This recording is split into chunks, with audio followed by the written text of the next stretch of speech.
कहानी की शुरुआत में हम एक फ्यूचरिस्टिक जेल को देखते हैं जहां माफिया नाम का एक शो चल रहा था। शो के शुरू होने पर गेम मास्टर ने दर्शकों और खिलाड़ियों को गेम्स के रूल बताए। इस गेम में 11 प्लेयर्स थे, जिनमें से 9 आम लोग और 2 माफिया गैंगस्टर्स थे, मगर कोई भी ये नहीं जानता था कि कौन कौन है। इस गेम में आम लोगों यानी सिविलियंस का मकसद था कि वो माफिया को ढूंढकर उन्हें गेम से बाहर कर दें, और माफिया का मकसद था कि वो सिविलियंस होने का नाटक करके गेम में आखिर तक बने रहें। हर रोज सभी खिलाड़ी मिलकर वोट करेंगे कि वो किसे गेम से बाहर करना चाहते हैं, और इस चुने हुए आदमी को असलियत में मार दिया जाएगा, वो भी उस तरीके से जिससे वो सबसे ज्यादा डरता हो। गेम मास्टर के ड्रोन्स हर रात उस चुने गए खिलाड़ी को मौत के मुंह में ले जाएंगे। जो भी इस गेम के अंत तक जिंदा रहा उसे $1 बिलियन का इनाम मिलेगा। अगर आखिरी राउंड में एक सिविलियन और एक माफिया बचा तो माफिया अपने आप जीत जाएगा। इसके बाद हम एक बेहद एडवांस कमरा देखते हैं जिसमें सभी खिलाड़ियों को बैठाया गया था। जल्द ही ड्रोन्स ने वहां आकर सभी खिलाड़ियों की कलाइयों पर एक खास टैटू बना दिया जिसमें लिखा था कि वो सिविलियन है या माफिया। इसके बाद गेम मास्टर ने सभी खिलाड़ियों का परिचय देना शुरू किया। सबसे पहला खिलाड़ी था लूका, जो कि 85 साल का एक अरबपति बुढ़ा था। वो एडवांस दवाइयों और केमिकल्स का इस्तेमाल करके अपनी उम्र से काफी जवान दिखता था। असल में वो 1 नंबर का जुआरी था और सट्टेबाजी करके ही इतना ज्यादा अमीर हुआ था, और अब वो इस गेम में अपनी जिंदगी पर सट्टा खेलने आया था। उसके पोते पोती तो घर पर बैठे बेसब्री से उसकी मौत का इंतजार कर रहे थे, मगर वो ये नहीं जानते थे कि लूका ने अपनी वसीयत में लिखा था कि अगर लूका इस गेम में मारा गया तो उसके पोते पोतियों को कोई पैसा ना मिले। खैर, अगला खिलाड़ी था इलाय, जो 38 साल का एक इंजीनियर है। उसे कैंसर था और डॉक्टर्स के मुताबिक उसके पास जिंदा रहने के लिए सिर्फ 3 महीने का समय है। इसी वजह से इलाय इस गेम में आया था ताकि वो मरने से पहले अपने परिवार को ढेर सारे पैसे दे जाए। जब उसकी पत्नी को पता चला कि इलाय इस गेम में हिस्सा लेने वाला है तो उसने इलाय को रोकने की बहुत कोशिश की, क्योंकि वो चाहती थी कि इलाय अपने आखिरी दिन अपने परिवार के साथ गुजारे, मगर इलाय ने उसकी बात नहीं सुनी। इसके बाद हम 2 और खिलाड़ियों को देखते हैं जो असल में जेल से लाए गए 2 कैदी थे। उनके नाम थे बुचर और इवान। असल में इस गेम शो का सरकार के साथ खास प्रोग्राम था जिसके मुताबिक देश की किसी भी जेल का कोई भी कैदी इस गेम में हिस्सा ले सकता है। अगर वो जीत गया तो उसे पैसों की बजाय आजादी मिल जाएगी और पैसे जाएंगे सरकार को। खैर, अब गेम मास्टर ने परिचय देना बंद किया और खिलाड़ियों को अपनी पहचान बताने को कहा, मगर सभी ने कसम खाकर कहा कि वो तो सिविलियंस हैं। इसके बाद उन सबको 10 मिनट का समय दिया गया जिसमें उन्हें चुनना था कि आज किसे इस ग्रुप से निकलकर मौत के मुंह में जाना होगा। बाहर सभी खिलाड़ियों के दोस्त और परिवार वाले टीवी पर ये शो देख रहे थे और उनकी धड़कनें तेज हो गई। कॉन्स्टेंटाइन नाम के खिलाड़ी ने इस राउंड में वोट ही नहीं किया, पर मैरी नाम की कंटेस्टेंट ने किलियन का नाम दिया और पीटर ने भी उसकी हाँ में हाँ मिला दी। तभी बुचर को एहसास हुआ कि उसने मैरी और पीटर दोनों को टीवी पर देखा है। तब ये खुलासा होता है कि मैरी 24 साल की एक मशहूर बैले डांसर है और पीटर उसका सबसे बड़ा फैन। बदकिस्मती से एक दिन तेज बारिश की वजह से मैरी का खतरनाक एक्सीडेंट हो गया था और उसकी टांगें इस कदर जख्मी हो गई कि डॉक्टर ने कहा कि आज के बाद वो दोबारा कभी डांस नहीं कर पाएगी। उस दिन से बारिश और बिजली मैरी का सबसे बड़ा डर बन गए। खैर, एक एडवांस सर्जरी के जरिए उसे नकली टांगे मिल सकती हैं जो बहुत बढ़िया होंगी और उनकी मदद से वो दोबारा डांस भी कर पाएगी, लेकिन उसके लिए चाहिए बहुत सारा पैसा, और इसीलिए मैरी इस गेम में आई थी। असल में पीटर भी इस गेम में मैरी की मदद करने ही आया था। सच तो ये था कि आज तक वो मैरी को पैसे देने के लिए न जाने कितनी चीजें बेच चुका था। ये आदमी पागल है भाई प्यार में, ये मरेगा पक्का, लिखवा लो मेरे से। लेकिन ये सुनकर मैरी रोने लगी, क्योंकि असल में पीटर कई सालों से पागलों की तरह उसका पीछा कर रहा था और मैरी को ये बात बिल्कुल भी पसंद नहीं थी। खैर, बाकी खिलाड़ियों ने जब ये देखा तो उन्हें लगा कि ये तो एक सपोर्टर के साथ आई है, ऐसे तो ये जिसे चाहे एलिमिनेट कर देगी। इसीलिए उन सब ने पहले मैरी का ही नाम ले लिया। उसी पल पीटर ने बीच में आकर कहा कि वो माफिया है, मगर इतने में समय खत्म हो गया था और मैरी गेम की सबसे पहली शिकार बन गई। तब ये बताया जाता है कि उसकी कलाई पर सिविलियन टैटू था, यानी वो एक सिविलियन थी। खैर, फिर उसकी कुर्सी अचानक अपने आप छत पर बने एक बड़े से काले गोले की ओर बढ़ने लगी। इधर पीटर ने उसे बचाने की कोशिश की, मगर वो अपनी कुर्सी से बंधा हुआ था। उस रहस्यमयी काले गोले में घुसते ही मैरी बेहोश हो गई और अपनी जिंदगी के सबसे बड़े डर से उसका सामना हुआ। उसने देखा कि वो अंधेरी रात में घने जंगल में फंस गई थी। अचानक जोरदार बारिश शुरू हो गई और जैसे ही बिजली गिरी तो वो तेजी से भागने लगी। उसी पल बिजली उसका पीछा करके उस पर जोरदार हमले करने लगी ताकि वो चट्टान की दिशा में भागे। अब इस भयंकर तूफान से बचने के लिए मैरी चट्टान से कूद गई, मगर बीच हवा में ही उस पर बिजली गिर पड़ी, जिससे उसकी दर्दनाक मौत हो गई। उसी पल उसका शरीर हवा में ही भस्म होकर उस गोले में ही समा गया। बाद में गेम मास्टर ने ऐलान किया कि पहली रात हो चुकी है और फिर ड्रोन सभी खिलाड़ियों के ऊपर उड़कर अगला शिकार ढूंढने को तैयार हो गए। अब की बार सबने बुचर को चुना तो बुचर गुस्से में सबको गालियां देने लगा। खैर फिर उसकी कुर्सी उड़कर काले गोले में समा गई और फिर हमें गेम से पहले हुआ उसका दिमागी हालत का टेस्ट दिखाया जाता है। साइकोलॉजिस्ट ने उससे कई सवाल पूछे, मगर बुचर ने ज्यादा जवाब नहीं दिए। उसने कहा कि उसे किसी भी चीज से डर नहीं लगता, पर बाद में उसने कहा कि वो बेवकूफों की टोली के बीच एक बेवकूफ की तरह नहीं मरना चाहता। खैर अब उस गोले में बुचर का आखिरी समय शुरू हुआ, जहां वो एक डरावने से मौत के कुएं में था। जल्द ही दो हट्टे कट्टे पहलवान वहां आए तो उन्हें देखते ही दर्शक जोर जोर से चिल्लाकर मार पिटाई की मांग करने लगे। कुछ ही पलों में दोनों पहलवानों ने बुचर को बड़ी बेरहमी से पीटना शुरू कर दिया और बुचर उनके सामने टिक नहीं पाया। वो उसे उठाकर इधर उधर पटक रहे थे, मगर अचानक बुचर ने जमीन से मिट्टी उठाकर उसकी आंखों में झोंक दी और फिर एक बोतल से उन पर हमला बोल दिया। उसने लगातार जोरदार वार करके एक पहलवान को मार गिराया, पर तभी दूसरे ने उसे धक्का दे दिया। खैर बुचर फिर भी रुका नहीं और जमीन से चीजें उठा उठा कर अपने दुश्मन पर जबरदस्त हमले करता रहा। उसने पहलवान की हड्डियां तोड़कर उसे मार डाला, मगर ये क्या, वो बार बार जिंदा होकर वापस लौट आता था। आखिरकार कई बार मारने के बाद पहलवान वापस जिंदा नहीं हुआ और इधर असली जेल में मौजूद उसके सभी साथी ये देखकर तालियां बजाने लगे। बुचर को लगा कि अब वो सच में आजाद हो जाएगा, मगर जैसे ही उसने एक कदम पीछे रखा तो उसका पैर फिसल गया और जमीन पर रखे लोहे के सरिये उसके सर में घुस गए, जिससे उसकी मौके पर ही मौत हो गई। उधर शो में पीटर अब भी मैरी की मौत पर गुस्सा था, इसलिए उसने कहा कि बुचर का यही हाल होना चाहिए था। कुछ देर बाद गेम मास्टर ने ऐलान किया कि अब अगले वोट की बारी है, पर इस बार उनके पास 8 मिनट का समय था। तभी अचानक कॉन्स्टेंटिन ने कहा कि वो जानता है कि माफिया कौन है। फिर हमें पता चलता है कि बचपन में उसे पहले ही भविष्य दिखाई दे जाता था। उसे सब पता चल जाता था कि कब वो टेस्ट में फेल होगा, कौन सी लड़की उसे धोखा देगी, वगैरह वगैरह। जल्द ही लोग उसे ब्लैक मैसेंजर के नाम से जानने लगे और जब वो बड़ा हुआ तो पैरासाइकोलॉजिकल शोज पर जाने लगा। इसके अलावा वो युद्ध के समय में सरकार को जरूरी सलाह भी देता ताकि वो लड़ाई जीत सके। उसका सबसे बड़ा डर था कि वो बुढ़ा होकर नहीं मरना चाहता। खैर अब कॉन्स्टेंटीन ने कहा कि पीटर माफिया है। तब पीटर ने उससे पूछा कि अगर उसे सब पता चल ही जाता है तो उसने मैरी को सिविलियन होने के बावजूद मरने क्यों दिया। कॉन्स्टेंटीन ने कहा कि उसे सारा पैसा अपने लिए चाहिए, वो किसी सिविलियन के साथ पैसा बांटना नहीं चाहता। खैर अब पीटर को लगा कि कॉन्स्टेंटीन ही माफिया है और उसने कॉन्स्टेंटीन को वोट कर दिया। इलाई और लॉरा ने भी कॉन्स्टेंटीन का नाम लिया, मगर बाकी खिलाड़ियों ने पीटर का नाम लिया। आखिरकार ये खुलासा होता है कि पीटर भी एक सिविलियन था, यानी कॉन्स्टेंटीन ने झूठ कहा था। इसके बाद हम पीटर की दिमागी हालत का टेस्ट देखते हैं, जिसमें उसने कहा था कि उसे मैरी को खोने के अलावा किसी चीज से डर नहीं लगता। पर जब साइकोलॉजिस्ट ने उसे सोचने पर मजबूर किया तो पीटर को याद आया कि बचपन में उसे पानी से डर लगता था। फिर जैसे ही पीटर की कुर्सी काले गोले में समा गई तो उसका सामना जिंदगी के सबसे बड़े डर से हुआ। पीटर ने देखा कि वो समुद्र के बीचों बीच एक कश्ती में था। पीटर तुरंत चप्पू चलाकर आगे बढ़ने लगा ताकि वो आइलैंड तक पहुंच जाए, मगर अचानक उसकी नाव में छेद हो गया और जैसे ही उसने छेद को ढकने की कोशिश की तो उसका हाथ कट गया। इसी कारण उसका खून समुद्र में घुल गया और खून की सुगंध पाते ही शार्क्स वहां आ गई। पीटर काफी घबरा गया और फिर से चप्पू चलाने लगा, मगर अब धीरे धीरे उसकी कश्ती में पानी भर रहा था। तभी अचानक उसने चप्पू से एक शार्क पर हमला करके उसे मार डाला। जल्द ही बाकी शार्क्स उस मरी हुई शार्क को खाने में लग गई और इसी मौके का फायदा उठाकर पीटर पानी में कूदकर आइलैंड की ओर तैरने लगा। मगर अचानक उसने देखा कि आइलैंड अपनी जगह से गायब हो गया था और जल्द ही शार्क्स वहां आकर उसे खा गई। जब पीटर मरने वाला था तो उसे लगा कि मैरी की आत्मा उसे लेने आई है और उसने मुस्कुराते हुए अपनी आखिरी सांसें ली।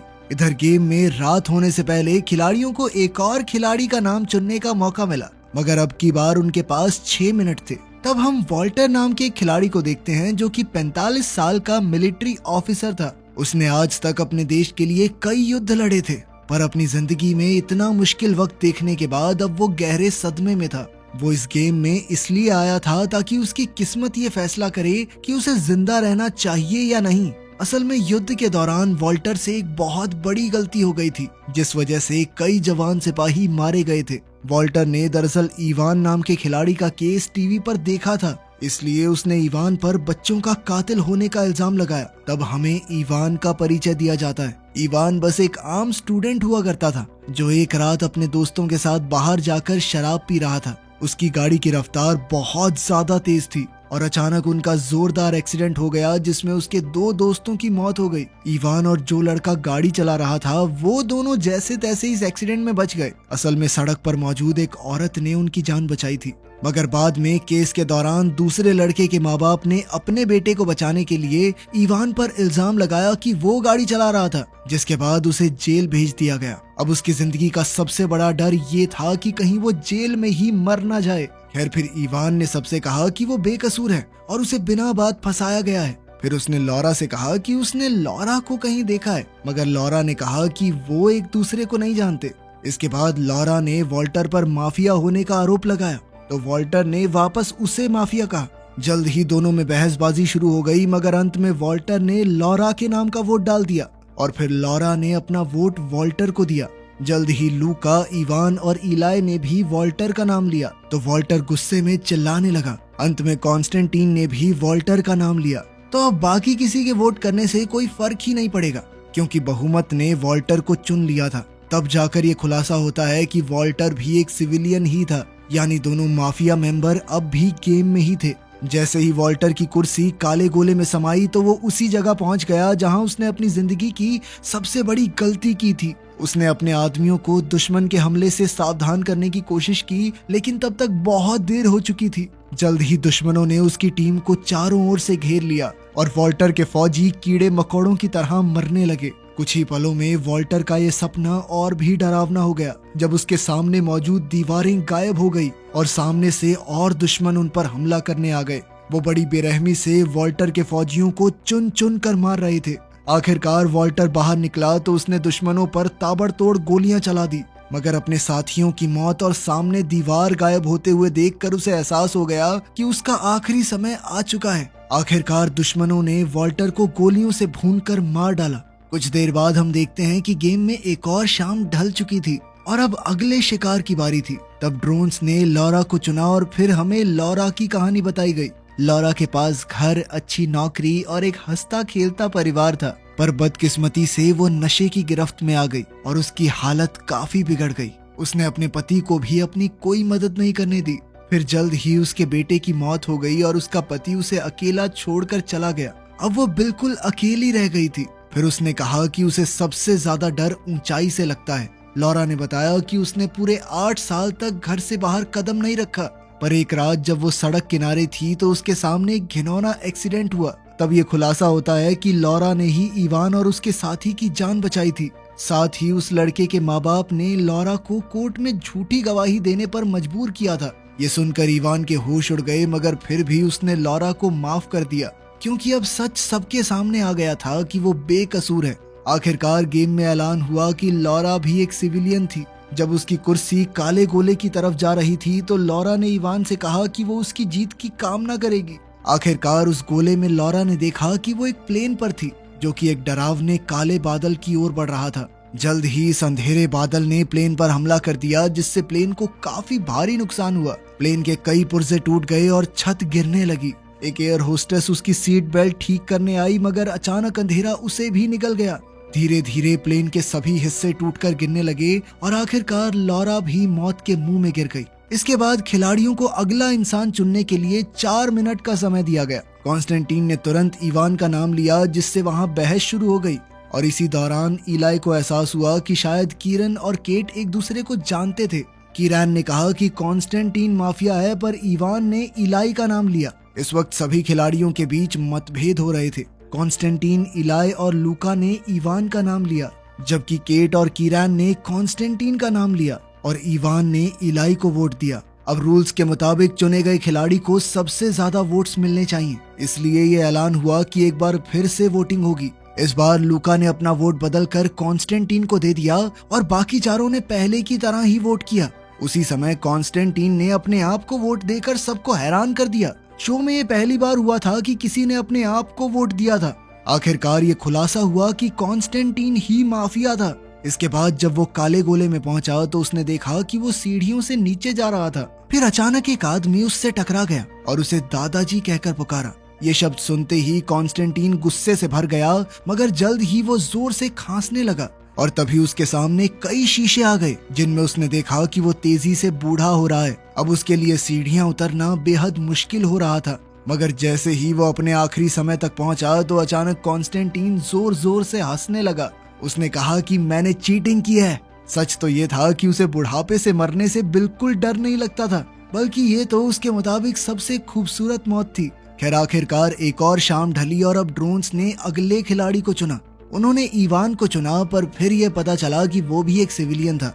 उसे जाते देख केट की आंखों में आंसू आ गए, मगर इवान ने कहा कि उसे मरने का कोई गम नहीं है, क्योंकि अब ये साबित हो चुका है कि वो बेगुनाह है। जाने से पहले उसने अपनी माँ से कहा कि वो उनसे बेहद प्यार करता है और फिर उसने एक अच्छा बेटा ना बन पाने के लिए उनसे माफी मांगी। अंत में काले गोले में पहुंचकर उसने देखा कि वो एक जेल में था, जहां गार्ड्स उसे सजाए मौत के लिए ले जा रहे थे। तब इवान ने अपने मन में सोचा कि वो अपनी माँ के साथ एक बीच पर है, लेकिन तभी अचानक गार्ड्स ने उसे गोलियों से भूनकर मार डाला। अब इस खेल में सिर्फ 4 लोग बाकी थे, जिनमें से एक माफिया था। इस बार उनके पास वोट करने के लिए सिर्फ 2 मिनट का समय था और जल्द ही इसे लेकर उनमें बहस छिड़ गई। इलाई ने कहा कि कीरान और केट बॉयफ्रेंड गर्लफ्रेंड हैं, और तब हम कीरान की कहानी देखते हैं। कीरान एक जवान लड़का था जो अपने दोस्त के डेयर देने पर इस गेम का हिस्सा बना था।